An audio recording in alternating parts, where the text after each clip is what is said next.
Hello everyone, Jeremy here, back again with another PlayStation 4 video, and this time it's the second part of my demonstration of the PlayStation 4 camera. And there's a good reason why you're staring at a blue TV screen that says no signal on it. It's because the first thing that I want to show you with the PlayStation 4 camera is facial recognition.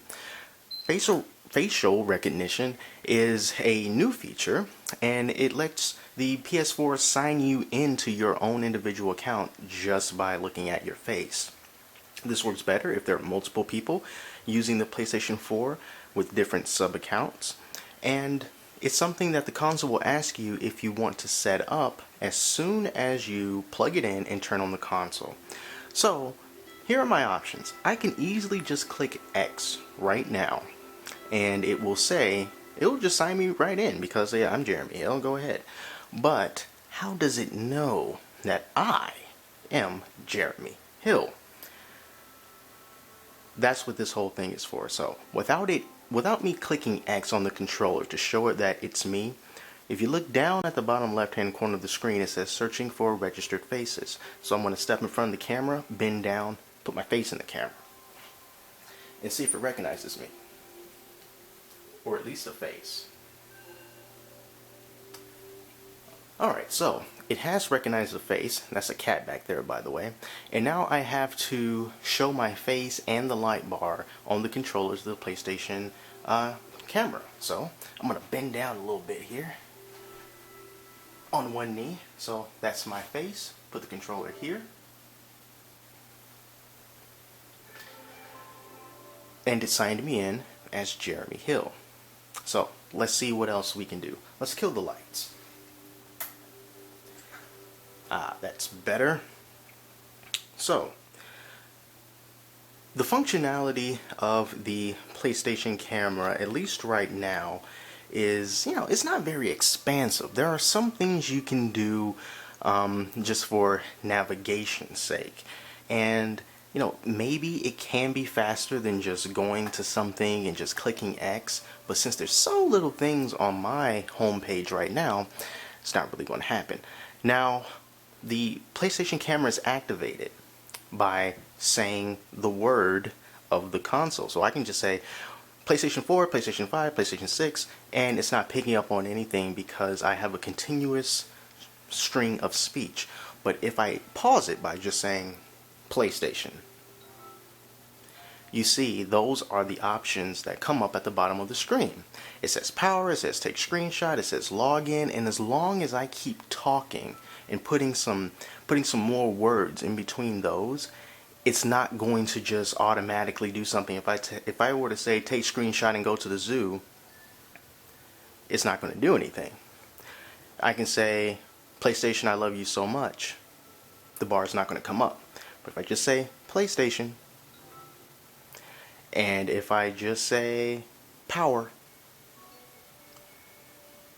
that's what I'm going to get. And all I have to do now is just say back, and it goes back. So the cool thing about it is it's designed so that it knows when you're talking to it, because you can just say PlayStation in normal speech, and if it was always coming up every time you said the word PlayStation, PlayStation 4 or something like that, it will get pretty annoying. It'll constantly keep saying, hey, what? Talking to me, when you're not talking to it. So here are some basic navigational things that you can do with this. So let's just say I wanted to go to Live from PlayStation. This is the app right here. I'm going to go all the way to the right just so you can see it navigate. So I say PlayStation, Live from PlayStation, start, and it starts it up. Now, from here, I can't tell it to, hey, PlayStation, I want to see Angry Joe PS4 Kills 1 multiplayer reviewing. I can't tell it to do that. From here, I just have to take the controller, which you might be able to see. I just have to take the controller and navigate that way. But if I want to go back to if I'm just, let's just look at a random screen. Alright, so this person's playing Need for Speed. And let's just, alright. Well, he's talking. let's go. Hopefully this person isn't talking. 22. They're also talking. Okay, someone please don't talk so I can do the video. Okay, so it's quiet from here right now. So I can say PlayStation. PlayStation. Home screen. And it'll just take me out just like that. So let's go a little bit deeper. It also works with games. So PlayStation. PlayStation. Okay, let's try this one more time. PlayStation. Warframe. Flower. Contrast. The Playroom. Need for Speed Rivals. Resogun. Live from PlayStation. Live from PlayStation. Internet browser. What's new? So basically, things that are right here on the main menu, you can just speak it and the PlayStation will go to it. Let's do PlayStation. PlayStation. Music Unlimited.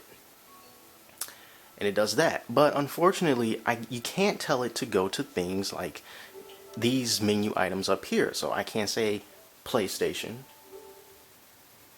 Sometimes you have to say it twice. PlayStation. PlayStation. Trophies. It doesn't know what that means. Settings. Profile. PlayStation. PlayStation Store. It doesn't work that way. You can only do with the items right here on the very bottom level.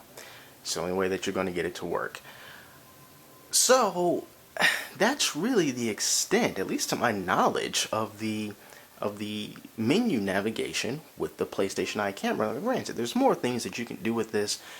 If I were to stream a game on Twitch, I can just automatically set it up so that my face would be right there on the camera. You can go to the settings, the device settings of the PlayStation camera, and you go to devices, and you can go to PlayStation camera, and from here you can position yourself so that your face fits the frame, and then it'll adjust the depth accordingly. That's something that you want to do to adjust the depth of the room. But you know, that's pretty much the extent of it as far as menus go. Now, because it's always plugged in, and this is something that I learned, it's always plugged in and there's no on-off switch on the camera. If it's plugged in, it's on. So if you wanted to play an online game like Need for Speed Rivals, for example, which by default it will always put you online, and the game itself is built around you being in this persistent world with other players. You know, you're just always playing with other people. So you may not realize it, but when your camera is on, your audio is also recording because there's 4 microphones in the camera. So you may forget that it's plugged in, and all the while you have, you know, your significant other or someone in the room with you talking about some personal stuff, and it's being broadcast to everyone because that camera is always picking up your audio, because there's 4 mics in there. So my advice to you is try to be aware of when it's plugged in and when you're playing games online, because if you don't want people to hear you, find the appropriate setting within the game to shut it off, because I could not find an option in the menu to turn off the microphones in the PlayStation camera itself.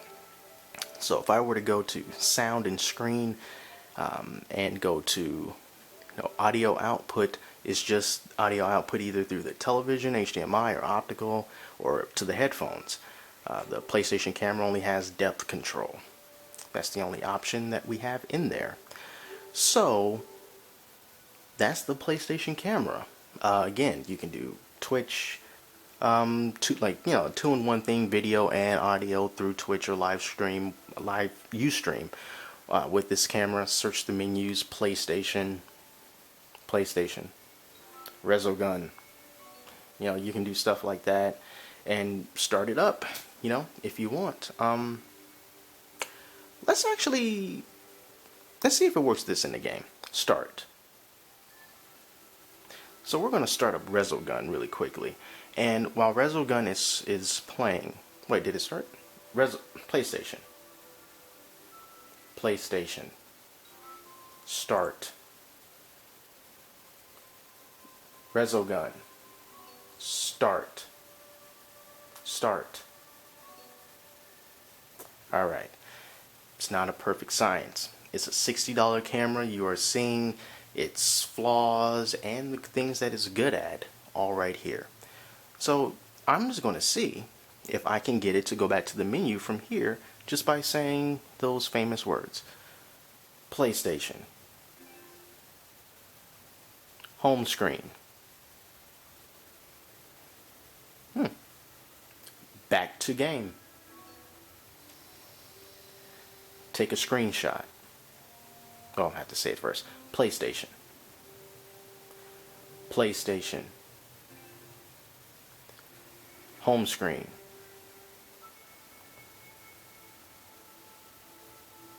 Take screenshot. But I do not believe that was from Resogun, so start. PlayStation. PlayStation. Take a screenshot. Get that. Alright, let's keep going. PlayStation. PlayStation. Share. Share. So you can access the share menu from that. So yeah, I mean, yeah, so it's pretty cool in its own right. So let's just go back to the home screen. PlayStation. PlayStation. PlayStation. Home screen. And I can just say, I wonder if I can leave the game from here. I really don't know. I'm just going to close it manually, doing this and closing the application. So if all that seems pretty neat and pretty cool to you, and if you know, you feel that in time Sony will do cool things with the PlayStation Eye camera or PlayStation 4 camera, then by all means, $60 is not that much. It's the cost of a brand new game, and you know, this can be a neat little accessory sitting on top of or beneath your television that you may or may not get much use of in the future. You gotta kind of take a gamble on something like this. I didn't show the things in the playroom. I may, but it's going to be a little bit difficult because I can't capture footage directly from the PS4 yet. So in order to really pull that off, I'm going to have the camera kind of off to the side and tilt it, and it might look a little weird. I will experiment with that, and then if it's, you know, feasible and if it looks right, then I will do a demonstration of the playroom with the PlayStation camera. But if it doesn't, then yeah, I'm sorry, but I will try my best. So that's all for now. Let's end this video by turning off the PlayStation, power, turn off PS4. Until next time, I'm Jeremy, and I'll see you later.